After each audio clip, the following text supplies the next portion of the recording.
Tonight on this special edition of 60 Minutes, we will be discussing the impairment of senses and how having one or multiple senses impaired can affect the brain.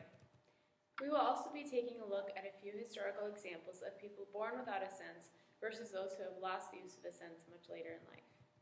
Also, special guest Dr. Zhang will be performing a surgery on a UNW college student who has cholesteatoma. I'm Sarah Miller. And I'm Melissa Day. And this is 60 Minutes.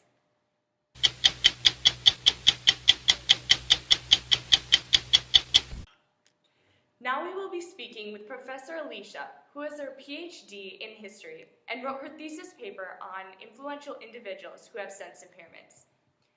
Now, Alicia, who were some famous people in history who had sense impairments? Today, I want to mention two famous people, Helen Keller and Stevie Wonder. So what impairments did Helen Keller have?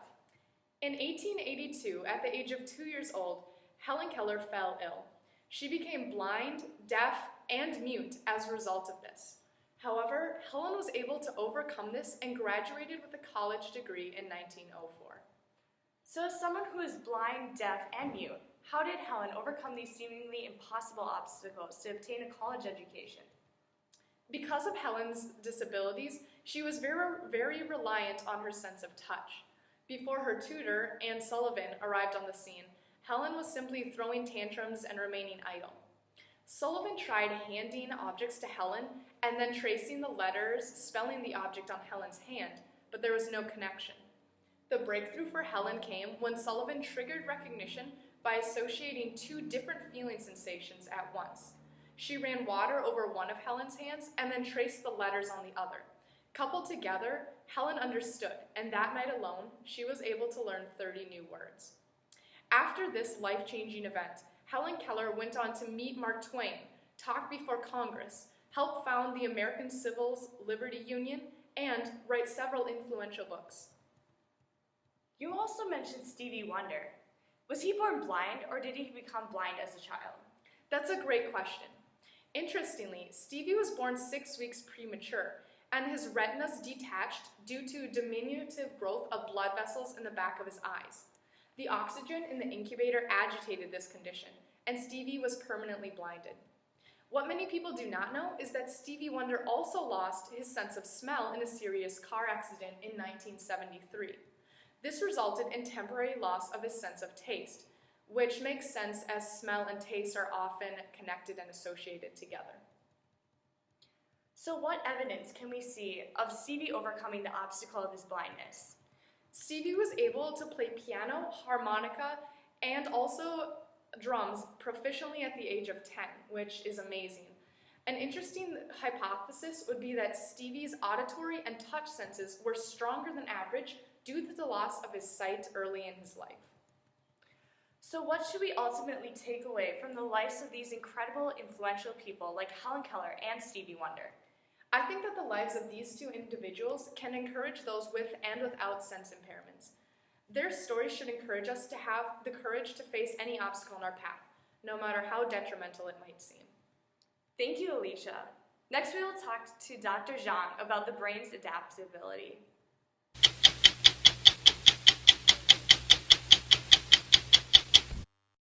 Now, doctor, we've heard that the brain can rewire itself, but what exactly does this mean on a scientific level?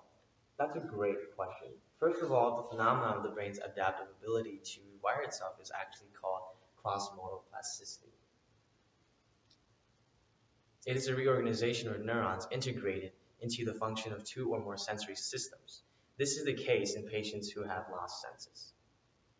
When neurons are damaged, their undamaged neighbors elongate their axon endings to reconnect lost links. This process is called axonal sprouting. So how are we able to study this? Currently, one of the most effective ways that we've been able to study brain activity is through magnetic resonance imaging, also known as MRI. In the MRI scans, we use a strong magnet to detect waves of energy emitted from hydrogen molecules found in water, which is also in blood. In order to increase activity, the brain requires more blood. When a certain area of the brain image appears more concentrated or red, then we know that there's more blood flow and activity happening. So what are some ways scientists have proven this phenomenon? From a study of critical period for cross-modal plasticity in 2001 by scientists Norhios Sadato and fellow scientists, blind patients tend to have more increased activity in their visual association cortex than patients who had no sight impairments. Blind patients primarily use auditory and physical touch during the tests. The regions that are used for processing these areas are auditory association area and somatic sensory association area for physical touch. These areas are very close to the visual association area, thus would largely support the phenomena of axonal sprouting. More activity in a certain area means more action potential and synaptic links. Well, thank you, Dr. John, for sharing with us your understanding on neural adaptation. Next, we're going to witness a live operation performed by Dr. John. But before we do, we're going to see a preview from DC Comics' Daredevil, a movie about a superhero with sensory vision loss that has to adapt to crime fighting in Hell's Kitchen.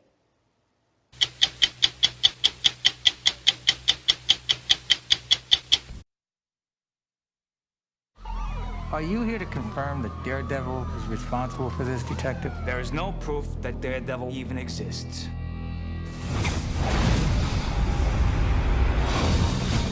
He can hear it before it makes a sound. He can sense it before it happens. He can vanish before you realize he's there. And he's the last person you'd ever expect. Police suspected the vigilante, Daredevil, was the one to bring the criminals to justice. I don't know why you read that trash. You want the truth? Tell me. She's hideous. Excuse me. I just wanted to get your name. Does every guy have to go through all this to find out your name? You should try asking for my number. I've been following that piece you wrote about the Kingpin. How do you kill a man without fear? Let the bodies hit them. Give me bullseye. The devil's mine.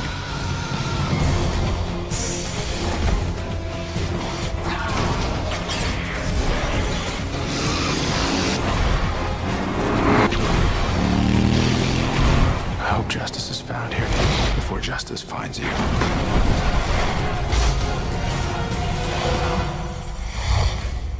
How can you be a skeptic? There's no eyewitness. I mean, you know, Bigfoot has eyewitnesses. Please.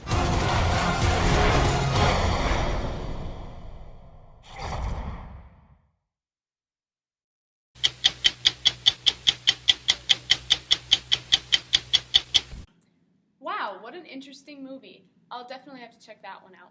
But first, let's head back to the operation room and meet David Stuck, a young college student with a cholesteatoma that Dr. John will be performing surgery on. Hello, David. I'm Alyssa Day, host for 60 Minutes. How are you doing today? Could be better considering, but pretty good at the moment. So the doctor informed me that he will be performing surgery on your left ear. Could you tell us a little bit about cholesteatoma and how it affects you? Basically, it's skin that got it inside my inner ear and grew very slowly like a tumor. It causes hearing loss, frequent ear infections, pain, drainage, and can erode away at my inner ear bones. Wow, that does not sound very good. How long have you had this impairment?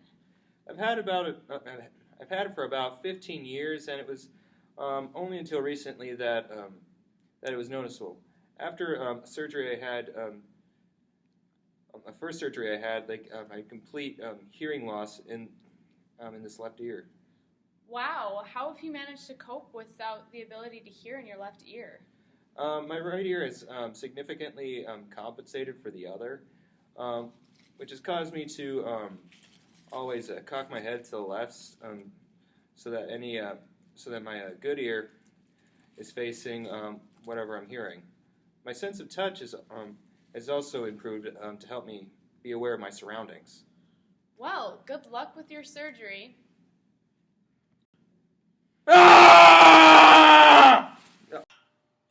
Today we have learned about the impairment of senses and their effects on the brain.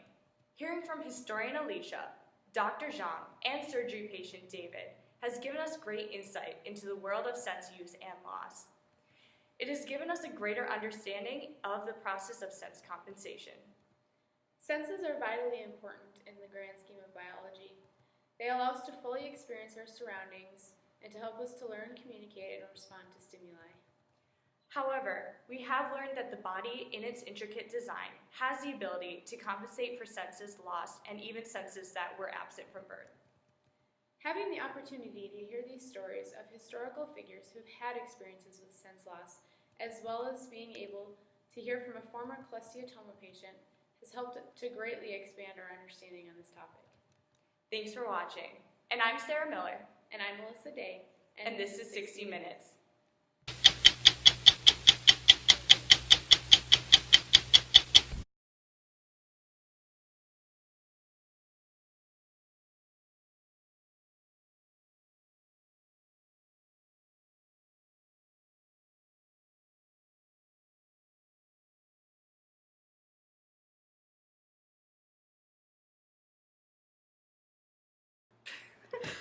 What was that? On influential individuals with senses impaired. Hi, thank you so much for having me. Hi, thank you for coming. So first I'd like to